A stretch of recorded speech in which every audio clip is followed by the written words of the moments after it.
काम करो ऐसे की पहचान बन जाए, काम करो ऐसे की पहचान बन जाए, चलो ऐसे की निशान बन जाए, यूं तो जिंदगी हर कोई काटता है, दम हो तो बिताओ ऐसे की मिसाल बन जाए। हेलो फ्रेंड, मैं अक्षय कुमार डेंडवाल आप सभी का स्वागत करता हूँ नर्सिंग पाठशाला के ऑनलाइन नर्सिंग कोर्स के अंदर। फ्रेंड, जैसे कि आप लोगों को पता है कि अपन लोगों ने 2 मंथ ऑल सब्जेक्ट का जो सिलेबस कराने के लिए नर्सिंग कोर्स है वो स्टार्ट करा गया है, जो आप लोगों के लिए फ्री ऑफ कॉस्ट रहेगा। फ्रेंड, आप लोगों ने नर्सिंग फाउंडेशन की क्लासेस है वो जो अपलोड हो रही है वो देखी होगी, उसके अंदर आप लोगों को पता चल गया होगा कि अपन जो सिलेबस है वो किस टाइप से स्टार्ट कर रखा है। एमसीक्यू के साथ साथ अपन लोग जो थ्योरेटिकल पोर्शन है वो भी कंप्लीट कर रहे हैं। फ्रेंड, आप लोगों को जो नर्सिंग फाउंडेशन की क्लास है वो तो एज ए स्लाइड के रूप में आपको अवेलेबल कराई जाएगी। उसके अलावा जो भी अदर सब्जेक्ट है उनकी क्लासेस वो आपको वीडियो बेस अपलोड कराई जाएगी। तो फ्रेंड, आज जिस सब्जेक्ट को मैं स्टार्ट कर रहा हूँ वो सब्जेक्ट है आपके ओबीसी, उसका अपन 0 लेवल से सिलेबस स्टार्ट करेंगे, जिसके अंदर अपन लोग जो फीमेल रिप्रोडक्टिव सिस्टम है उसके बारे में कुछ क्वेश्चन है वो देखेंगे। तो फर्स्ट क्वेश्चन है वो आप लोगों की स्क्रीन के ऊपर है। फर्स्ट क्वेश्चन क्या पूछ रहा है, fallopian tube is linked by, कि जो फ्लोपियन ट्यूब होती है वो किससे लिंक्ड होती है। तो ऑप्शन ए है कोलुमनार एपिथेलियम, ऑप्शन बी है स्ट्रेटिफाइड एपिथेलियम, ऑप्शन सी है सिलेटेड एपिथेलियम, ऑप्शन डी है जर्मिनल एपिथेलियम। तो जो फ्रेंड फ्लोपियन ट्यूब होती है जिसको अपन ओविडक्ट के नाम से भी जानते हैं, इसको अपन ओविडक्ट के नाम से भी जानते हैं कि इसकी लेंथ होती है वो कितनी होती है, 10 सेंटीमीटर होती है। लेंथ होती है वो कितनी सेंटीमीटर होती है, 10 सेंटीमीटर होती है। और इसकी एक सिंपली डायग्राम की बात करें तो फ्रेंड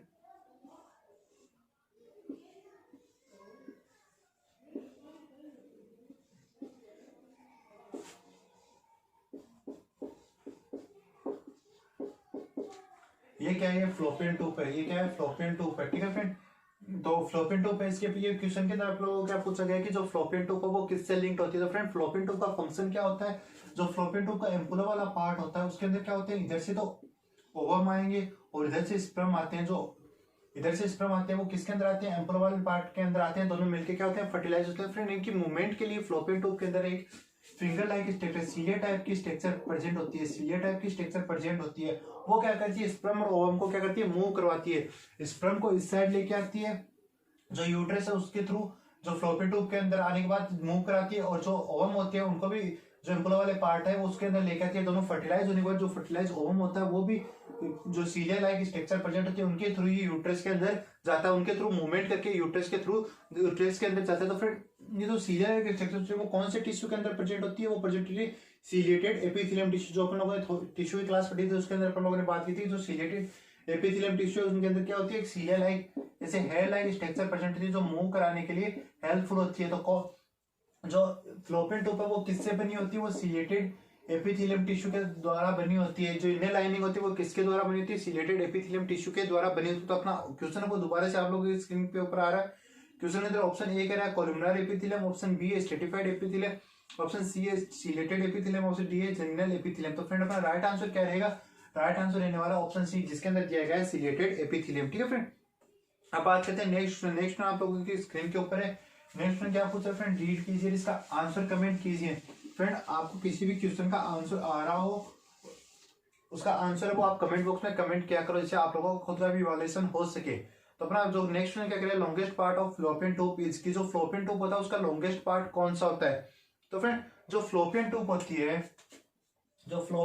है उसके अंदर से जो इसकी साइज है, साइज में से 2 क्वेश्चन बनते हैं मोस्टली। फर्स्ट बनता है लॉन्गेस्ट का, सेकंड बनता है शॉर्ट, कि शॉर्ट पार्ट कौन सा है, लॉन्गेस्ट पार्ट कौन सा। तो ये 2 क्वेश्चन बनते हैं फ्रेंड। ठीक है, तो अपन दोनों क्वेश्चन को यहीं पर सॉल्व करेंगे। तो एक बार मैं आप लोगों के लिए डायग्राम बना देता हूं फ्रेंड।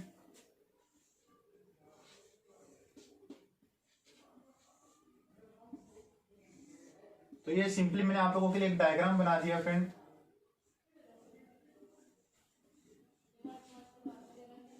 उस साइड का वो अब मैंने आपको बैक वाले क्वेश्चन के अंदर बता दिया था। तो फ्रेंड, जो पार्ट की बात करें तो फर्स्ट वाला पार्ट होता है, ये जो वाला पार्ट होता है, इस पार्ट को अपन किस नाम से जानते हैं, इंटरस्टिशियल या फिर इंटरम्यूरल। किस नाम से जानते हैं, इंटरस्टिशियल या फिर इंट्राम्यूरल या फिर इंटरस्टिशियल आप जानते हैं। उसके बाद में जो पार्ट होता है उसको अपन क्या बोलते हैं, ये वाला पार्ट है, इसको अपन क्या बोलते हैं, ये वाला पार्ट होता है वो होता है स्थमस। आपने ओबीजी क्लास के अंदर स्थमस एक वाले पार्ट में और यूट्रस वाले पार्ट में और पढ़ा था, वो यूट्रस का पार्ट होता है फ्रेंड स्थमस। ठीक है फ्रेंड, फिर ये वाला पार्ट होता है, ये कौन सा पार्ट होता है फ्रेंड, ये होता है एम्पुला। ठीक है फ्रेंड। और ये फिर नेक्स्ट जो पार्ट होता है ये कौन सा होता है, इनफंडिबुलम। कौन सा होता है, इनफंडिबुलम। तो फ्रेंड मैंने आपको 4 पार्ट बताए थे, 4 पार्ट के नाम हो गए इंटरस्टिशियल, फिर इंटरम्यूरल, स्टमस, एम्पुला, इनफंडिबुलम। ये क्या होती है, ये फिमराई होती है, फिंगर लाइक स्टेक्स होती है। ठीक है फ्रेंड, इनका काम क्या होता है, जो ओवरी से ओवम रिलीज होता है उनको केस करती है और उनको जो फ्लोपियन ट्यूब है उसके अंदर लेके आती है। तो अब बात करते हैं इनकी साइज के ऊपर की। जो इंटरस्टिशियल होता है उसकी साइज कितनी होती है फ्रेंड, उसकी साइज होती है 1.25 सेंटीमीटर। और डायमीटर की बात करें तो 1 mm होता है इसका डायमीटर होता है। 1.25 होती है इसकी जो साइज होती है। डायमीटर की बात करें तो 1 mm इसका डायमीटर होता है। फिर बात करें जो इस्थमस वाला पार्ट है, इस्थमस वाले पार्ट की जो साइज होती है वो कितनी होती है फ्रेंड, उसकी साइज होती है वो होती है 2.3 सेंटीमीटर। 2.3 सेंटीमीटर होती है। जो एम्पुला वाला पार्ट होता है उसकी साइज होती है वो होती है 5 सेंटीमीटर। इनफंडिबुलम होती है, इसकी साइज होती है 1.25 सेंटीमीटर। और डायमीटर क्या होता है 6 mm इसका डायमीटर होता है। ठीक है फ्रेंड, तो ये अपन लोगों ने साइज के अंदर बात कर ली है। अब आप लोगों के लिए यहाँ से क्वेश्चन बन के आता है, वो आप लोगों की स्क्रीन के ऊपर क्वेश्चन क्या है, longest part of fallopian tube is, कि जो फ्लोपियन ट्यूब होता है उसका लॉन्गेस्ट वाला पार्ट क्या होता है। तो साइज की बात करें तो 1.25, फिर आता है 2.35, फिर आता है 5 सेंटीमीटर और फिर आता है 1.25। तो फ्रेंड लार्जेस्ट वाला पार्ट कौन सा आएगा, लार्जेस्ट वाला पार्ट आएगा एम्पुला। तो लार्जेस्ट वाले पार्ट का आंसर किसके पास चला जाएगा, वो चला जाएगा एम्पुला के पास, कि जो लार्जेस्ट वाला पार्ट होता है वो एम्पुला होता है। फर्स्ट क्वेश्चन आप लोगों ने कंप्लीट कर लिया, लार्जेस्ट का अपन लोगों ने कंप्लीट कर लिया। अपना नेक्स्ट क्वेश्चन बन गया शॉर्ट का, कि शॉर्ट वाला पार्ट कौन सा होता है। तो सबसे साइज 1.25 जो इंटरस्टिशियल है वो शॉर्टेस्ट पार्ट हो सकता है, इस्थमस नहीं हो सकता क्योंकि इसकी साइज जो इंटरस्टिशियल है उससे ज्यादा हो गया। एम्पुला लार्जेस्ट वाला हो गया। जो इनफंडिबुलम है उसकी भी साइज 1.25 है। तो जो इनफंडिबुलम या इंटरम्यूरल वाला पार्ट है, इन दोनों में से एक क्वेश्चन आएगा। फ्रेंड ऑप्शन के अंदर दोनों तो आप लोगों को अगर देखने को मिल गए तो फिर आप क्या कंफ्यूज हो जाओगे। तो यहाँ पर आपको देखना है कि इसकी जो डायमीटर वो कितना है 1 mm है, और जो इनफंडिबुलम है उसका डायमीटर होता है 6 mm। तो जो शॉर्टेस्ट वाला पार्ट है उसका आंसर किसके पास जाएगा, इंटरस्टिशियल या फिर इंटरम्यूरल के पास जाएगा। कि इंटरम्यूरल या फिर इंटरस्टिशियल है वो क्या होता है, आपका शॉर्टेस्ट वाला पार्ट होता है। तो शॉर्टेस्ट वाले पार्ट का भी अपने लोगों ने क्वेश्चन है वो सॉल्व कर लिया है। ठीक है फ्रेंड, तो आप लोगों ने यहाँ पर क्या देखा एक बार फिर से रिपीट कर लेते हैं फ्रेंड।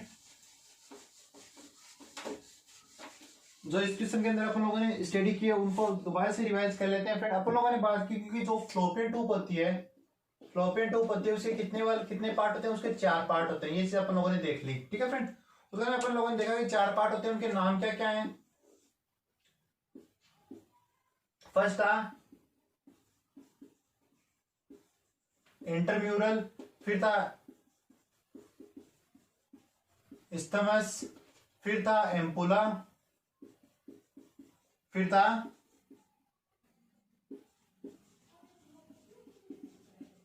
इनफंडिबुलम। ये 4 वाले पार्ट अपन लोगों ने पढ़े थे। यहां से क्वेश्चन 2 टाइप का बनता है, एक तो बनता है लार्जेस्ट का, एक बनता है स्मॉलेस्ट का। तो लार्जेस्ट का आंसर किसके पास जाएगा, वो चला जाएगा एम्पुला के पास। और जो शॉर्टेस्ट वाला पार्ट है वो जाएगा इंटरम्यूरल फिर या इंटरस्टिशियल के पास। साइज कितनी होती है 1.25 होती है। डायमीटर होता है वो 1 mm होता है। साइज तो इसकी भी 1.25 होती है, इसका डायमीटर होता है वो 6 mm होता है। साइज कितनी होती है 5 सेंटीमीटर होती है। ठीक है फ्रेंड, तो ये चीज आप लोगों को याद रखनी। क्वेश्चन 2 टाइप से बनते हैं, दोनों क्वेश्चन लोग को मैंने आप लोगों को रिवाइज करवा दिए हैं। अब बात करते हैं नेक्स्ट क्वेश्चन वाला आप लोगों की स्क्रीन पे आ रहा है फ्रेंड। तो नेक्स्ट क्वेश्चन को रीड कीजिए और बात आंसर दीजिए फ्रेंड। तो फ्रेंड अब बात करें नेक्स्ट कह रहा है the fertilized ovum in female take place in the, कि जो फर्टिलाइज्ड ओवम है वो फीमेल के अंदर कहां पर होता है, मतलब ओवम का जो फर्टिलाइजेशन है वो कहां पर होता है। अपन लोगों ने डायग्राम के अंदर बात की, ये फ्लोपियन ट्यूब है, जो यूट्रस वाला पार्ट है, जो यूट्रस वाला पार्ट है उससे स्पर्म आएंगे, इधर से जो फिमराई है वो ओवम को लेकर इसके अंदर आएगी, फ्लोपियन ट्यूब के अंदर आएगी, एम्पुला वाले पार्ट के अंदर दोनों का फर्टिलाइजेशन हो जाएगा। तो ओवम का फर्टिलाइजेशन कहां होता है, फ्लोपियन ट्यूब के अंदर होता है। तो ऑप्शन ए है वेजाइना, ऑप्शन बी है ओविडक्ट, ऑप्शन सी है यूट्रस, ऑप्शन सी है सर्विक्स। तो फ्रेंड फ्लोपियन ट्यूब तो अपन लोगों को क्वेश्चन के अंदर दिया ही नहीं गया, फ्लोपियन ट्यूब तो अपन लोगों को क्वेश्चन के अंदर दिया ही नहीं गया। तो क्या क्वेश्चन गलत है? नहीं फ्रेंड, फ्लोपियन ट्यूब होता है उसको अदर नाम से जाना जाता है, वो क्या होते हैं ओविडक्ट। क्या बोलते हैं इसको अपन, ओविडक्ट के नाम से जानते हैं। तो अपना राइट आंसर क्या रहेगा, राइट आंसर वो ऑप्शन बी है, वो अपना राइट आंसर रहने वाला है। कि जो फर्टिलाइजेशन ओवम का फर्टिलाइजेशन है वो कहां पर होता है, ओविडक्ट के अंदर होता है। क्योंकि फ्लोपियन ट्यूब को अपन ओविडक्ट के नाम से भी जानते हैं। इसका अदर नेम क्या है, ओविडक्ट है। फ्रेंड यहाँ पर एक और कुछ चीज बताता हूँ, जो फ्लोपियन ट्यूब है उसको अगर रिमूव कर रहे हैं तो उसको अपन क्या बोलते हैं, सेल्फिंजियोटोमी। क्या बोलते हैं, सेल्फिंजियोटोमी। अगर फ्लोपियन ट्यूब की स्टडी को अपन बोलेंगे सेल्फिंजियोग्राफी, क्या बोलेंगे, sorry, x-ray study of fallopian tube को अपन क्या बोलेंगे, सेल्फिंजियोग्राफी बोलेंगे, और रिमूव करेंगे तो उसको सेल्फिंजियोटोमी बोलेंगे। तो फ्रेंड ये टर्म है वो आप लोगों को याद रखनी है।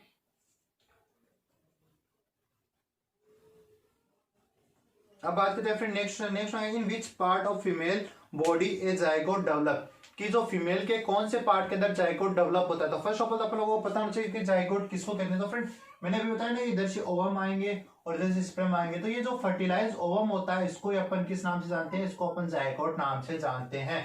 कब बनता है, 0 डे, मतलब फर्टिलाइज होते ही जो चीज जो प्रोडक्ट बनता है उसको अपन जाइगोट नाम से जानते हैं। तो ऑप्शन ए है वेजाइना, ऑप्शन बी है फ्लोपियन ट्यूब, ऑप्शन बी है ओवेरी, ऑप्शन डी है यूट्रस। तो फ्रेंड अपना राइट आंसर क्या रहेगा कि जो जाइगोट है वो किसके अंदर बनता है, वो बनता है फ्लोपियन ट्यूब के अंदर। ठीक है फ्रेंड।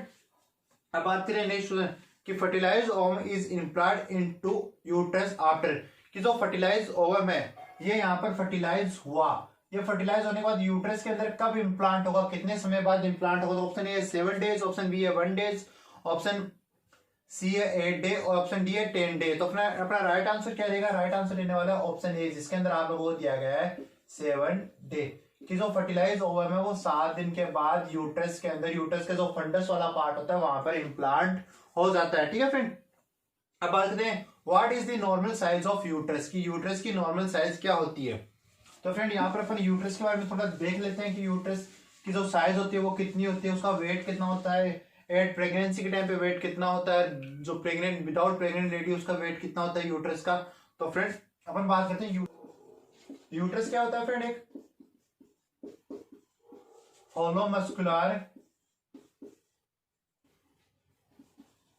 ऑर्गन होता है। क्या होता है, एक होलो मस्कुलर ऑर्गन होता है।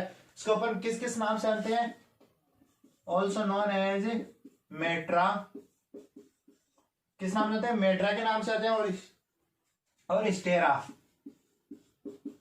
मेट्रा और स्टेरा नाम से अपन यूट्रस होते हैं। जबकि अपन लोगों ने बात की थी फ्लोपियन ट्यूब के, इसको अपन किस नाम से जानते हैं, ओविडक्ट के नाम से जानते हैं। जबकि यूट्रस की बात करें तो मेट्रा और स्टेरा नाम से अपन इसको जानते हैं। और ये क्या है, एक होलो मस्कुलर ऑर्गन होता है। दो चीज अपन लोगों ने देख ली, आल्सो नोन एज मेट्रा और स्टेरा, और एक होलो मस्कुलर ऑर्गन होता है। ठीक है फ्रेंड, ये चीज अपन लोगों ने देखी। अब देखते हैं उसके वेट के बारे में। तो फर्स्ट ऑफ ऑल बात करते हैं नॉर्मल स्टेज के अंदर। नॉर्मल स्टेज का क्या मतलब फ्रेंड, यहाँ पर नॉन प्रेग्नेंट स्टेज के अंदर कितना होता है, 60 ग्राम, 60 ग्राम होता है इसका वेट। और एवरेज की एक रेंज की बात करें तो 50 से 80 ग्राम इसका वेट होता है। ठीक है फ्रेंड। बात करते हैं एक प्रेगनेंसी के अंदर इसका वेट कितना होता है, 900 से 1000 ग्राम होता है, मतलब 1 kg तक इसका वेट है वो इंक्रीज हो जाता है। ठीक है फ्रेंड, ये चीज आप लोगों ने बात कर ली। अब बात करते हैं इसकी साइज की, कि जो यूट्रस है उसकी साइज कितनी होती है। तो साइज की बात करें तो साइज होती है 7.5 into 5 into 2.5 centimetre. 7.5 into 5 into 2.5 centimetre इसकी क्या होती है, इसकी साइज होती है। मतलब 7.5 क्या है, इसकी लेंथ है, 5 सेंटीमीटर विड्थ है, और 2.5 सेंटीमीटर क्या है, इसकी थिकनेस है। ठीक है फ्रेंड। अब बात करते हैं इसके जो पार्ट्स होते हैं उनके बारे में। जो पार्ट्स होते हैं उनके बारे में बात करें तो पार्ट्स की बात करें तो इसके 3 पार्ट होते हैं। कौन कौन से, फर्स्ट होता है बॉडी, फर्स्ट क्या होता है, फर्स्ट होता है बॉडी पार्ट, सेकंड होता है स्टमक, और थर्ड वाला पार्ट क्या होता है, सर्विक्स। 3 पार्ट होते हैं, बॉडी, स्टमक और सर्विक्स। बॉडी, स्टमक और सर्विक्स, 3 पार्ट होते हैं किसके, 3 पार्ट होते हैं किसके, यूट्रस के। स्टमक पार्ट आप लोगों ने एक जगह और पढ़ा था, वो किसके अंदर पढ़ा था, वो अपन लोगों ने पढ़ा था जो फ्लोपियन ट्यूब है उसके अंदर इसकी साइज कितनी थी, 2.5 सेंटीमीटर थी। कितनी थी, 2.5 या 2.3 सेंटीमीटर की साइज थी। और जबकि स्टमक यहाँ पर बात की तो यहाँ पे इसकी साइज कितनी थी, 0.5 सेंटीमीटर होती है। कितनी होती है, 0.5 सेंटीमीटर होती है। और सर्विक्स की साइज की बात की तो सर्विक्स की कितनी होती है, 2.5 सेंटीमीटर होती है। और बॉडी की बात करें तो बॉडी कैविटी होती है, बॉडी होती है जो 2 पार्ट में डिवाइड होती है, एक तो फंडस एक बॉडी कैविटी।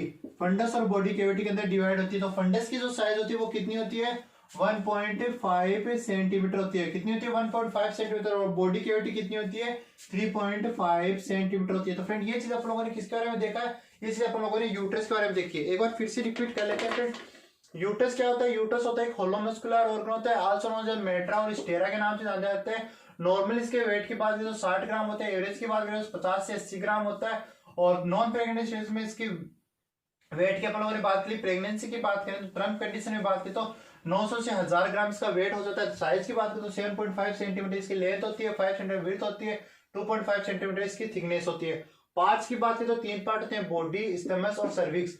जो बॉडी होता है वो 2 टाइप से डिवाइड होता है, फंडस और बॉडी कैविटी। फंडस की जो साइज होती है 1.5 सेंटीमीटर होती है, बॉडी कैविटी होती है वो 3.5 सेंटीमीटर होती है। स्टमक की बात करें तो 0.5 सेंटीमीटर होता है और सर्विक्स की बात करें तो 2.5 सेंटीमीटर। जबकि अपन लोगों ने स्टमक की बात की थी किसके अंदर, फ्लोपियन ट्यूब के अंदर, उसकी साइज कितनी थी 2.3 से 2.5 सेंटीमीटर होती है इसकी साइज। तो फ्रेंड ये चीज अपन लोगों ने बात के लिए यूट्रस के अंदर। अपना क्वेश्चन क्या था दोबारा से आप लोगों की स्क्रीन के ऊपर है, what is the normal size of uterus, कि यूट्रस की नॉर्मल साइज कितनी होती है। तो अपना यहीं पर अपन लोगों ने बात की यूट्रस की नॉर्मल साइज। तो ये ऑप्शन आप लोगों को कौन से में देखने मिल रहा है, ऑप्शन डी के अंदर देखने को मिल रहा है। तो अपना राइट आंसर रहेगा वो रहेगा ऑप्शन डी। ठीक है फ्रेंड, अब बात करते हैं नेक्स्ट क्वेश्चन की। तो नेक्स्ट क्वेश्चन है फ्रेंड वो आप लोगों के स्क्रीन के ऊपर है। नेक्स्ट को रीड कीजिए और उसका आंसर दीजिए फ्रेंड। नेक्स्ट में आप लोगों को क्या पूछ रहे हैं, तो फ्रेंड नेक्स्ट क्वेश्चन को रीड कीजिए। नेक्स्ट में क्या पूछ रहा है फ्रेंड आप लोगों को, the normal uterus weight grams, की जो नॉर्मल यूट्रस का वेट है वो कितना होता है। तो ऑप्शन ए है 80 ग्राम, ऑप्शन बी है 90 ग्राम, ऑप्शन बी है 60 ग्राम, ऑप्शन डी है 50 ग्राम। फ्रेंड ये क्वेश्चन है एसएससी 2016 की फर्स्ट शिफ्ट के अंदर आया हुआ है। ये पूछा है यूट्रस का जो नॉर्मल वेट है वो कितना होता है। ये फ्रेंड आप लोगों को नॉन प्रेग्नेंट स्टेज के अंदर पूछा है। तो अपना राइट आंसर बी बात की थी ना, वेट कितना होता है नॉन प्रेग्नेंट के अंदर। एवरेज की बात करें तो 50 से 80 ग्राम के आसपास होता है और जो नॉर्मली बात करें तो 60 ग्राम होता है। तो अपना राइट आंसर क्या रहेगा, राइट आंसर रहने वाला है ऑप्शन सी, जिसके अंदर आप लोगों को 60 ग्राम है वो आंसर दिया गया है। ठीक है फ्रेंड, नेक्स्ट बात करें endometrium of pregnancy is known as, कि जो एंडोमेट्रियम होती है वो प्रेगनेंसी के अंदर किस नाम से आ जाती है। तो फ्रेंड यूट्रस के अंदर एक जो अपना क्वेश्चन था वो रह गया था लेयर से, तो लेयर के बारे में और देख लेते हैं अपन यूट्रस के अंदर। तो उससे आप लोगों को इस क्वेश्चन का आंसर मिलेगा। लेयर, कितनी लेयर होती है यूट्रस की, 3 लेयर होती है। कौन कौन सी होती है फ्रेंड, कौन सी, फर्स्ट होती है पेरीमीट्रियम मेट्रियम, सेकंड होती है मायोमेट्रियम और थर्ड होती है एंडोमेट्रियम, जिसको अपन लोगों को क्वेश्चन के अंदर पूछा गया। ठीक है फ्रेंड, 3 लेयर होती है पेरीमीट्रियम, मायोमेट्रियम और एंडोमेट्रियम। जो पेरीमीट्रियम होती है वो क्या होती है, आउटर लेयर होती है, फाइबर टिश्यू की बनी होती है। मायोमेट्रियम होती है वो क्या होती है, मिडल लेयर होती है। और एंडोमेट्रियम क्या, सॉरी मायोमेट्रियम होती है वो मिडल लेयर होती है। एंडोमेट्रियम क्या होती है, आउटर लेयर होती है। एंडोमेट्रियम क्या होती है फ्रेंड, एंडोमेट्रियम होती है आउटर लेयर। और ड्यूरिंग प्रेगनेंसी, प्रेगनेंसी के समय एंडोमेट्रियम वो किसके अंदर कन्वर्ट हो जाती है, वो कन्वर्ट हो जाती है डेसिडुआ के अंदर। किसके अंदर कन्वर्ट हो जाती है, वो कन्वर्ट हो जाती है डेसिडुआ के अंदर। अपन लोगों को यही क्वेश्चन के अंदर पूछा गया है कि जो यूट्रस की लेयर है एंडोमेट्रियम वो किसके अंदर कन्वर्ट हो जाती है, प्रेगनेंसी के समय डेसिडुआ के अंदर कन्वर्ट हो जाती है। अपन इसको डेसिडुआ के नाम से जानते हैं। तो अपना क्वेश्चन दोबारा से आप लोगों की स्क्रीन क्या पर आ रहा है। तो क्वेश्चन क्या पूछता है, endometrium of pregnancy is known as, endometrium of pregnancy के अंदर किस नाम से जानती है, तो किस नाम से जानती है, डेसिडुआ के नाम से। तो अपना राइट आंसर रहेगा ऑप्शन ए। ठीक है फ्रेंड, इस क्वेश्चन का आंसर तो आप लोगों को मिल गया, लेकिन फ्रेंड यहाँ से एक क्वेश्चन और बनता है, वो बनता है मायोमेट्रियम से। मायोमेट्रियम से अंदर क्या बनता है, क्वेश्चन बनता है, वो बनता है लिविंग लाइगेचर। लिविंग लाइगेचर के नाम से एक क्वेश्चन बनता है फ्रेंड। तो उसी क्वेश्चन के बारे में अपन डिस्कस कर लेते हैं फ्रेंड। लिविंग लाइगेचर के अंदर से एक क्वेश्चन बनता है, वो क्या बनता है कि जो मायोमेट्रियम होती है उसके अंदर फिगर 8 लाइक मसल्स प्रेजेंट होती है। जो मसल्स का अरेंजमेंट होता है वो कैसे होता है, लाइक ऐसे प्रेजेंट होती है फ्रेंड। और इनके बीच में क्या आती है, ब्लड वेसल्स आती है। तो ये किस काम के लिए आती है, किस चीज के लिए यूजफुल होती है फ्रेंड, ये आती है जो पीपीएच की कंडीशन होती है, पोस्ट पार्टम हेमरेज की कंडीशन होती है, उसको प्रिवेंट करती है। कैसे, ऑक्सीटोसिन का क्या फंक्शन होता है, ऑक्सीटोसिन क्या मसल्स को कॉन्ट्रैक्ट कराता है। तो मसल्स को आफ्टर डिलीवरी समय ऑक्सीटोसिन रिलीज होगा, ऑक्सीटोसिन रिलीज होगा तो क्या करेगा, मसल्स को कॉन्ट्रैक्ट कराएगा। इनके बीच में जो ब्लड वेसल आती है वो भी कॉन्ट्रैक्ट होगी, तो वहां से जो ब्लड सप्लाई है वो कम हो जाएगी। वो ब्लड सप्लाई कम होने के कारण जो पीपीएच की कंडीशन है वो भी आपको होने से प्रिवेंट करेगी। अगर इन्हीं टॉपिक को आपको डीपली देखना है तो फ्रेंड अपनी प्रीवियस क्लास हो चुकी है, उनको आप विजिट कर सकते हैं। ठीक है फ्रेंड, अब बात करते हैं नेक्स्ट क्वेश्चन। नेक्स्ट क्वेश्चन क्या पूछ रहा है, तो फ्रेंड नेक्स्ट क्वेश्चन स्टार्ट करने से पहले मैं आपको कुछ लाइनें सुनाना चाहूंगा। शाम सूरज को ढलना सिखाती है, समा परवाने को जलना। शाम सूरज को ढलना सिखाती है, समा परवाने को जलना। गिरने वाले को होती तो तकलीफ है, पर ठोकर ही इंसान को चलना सिखाती है।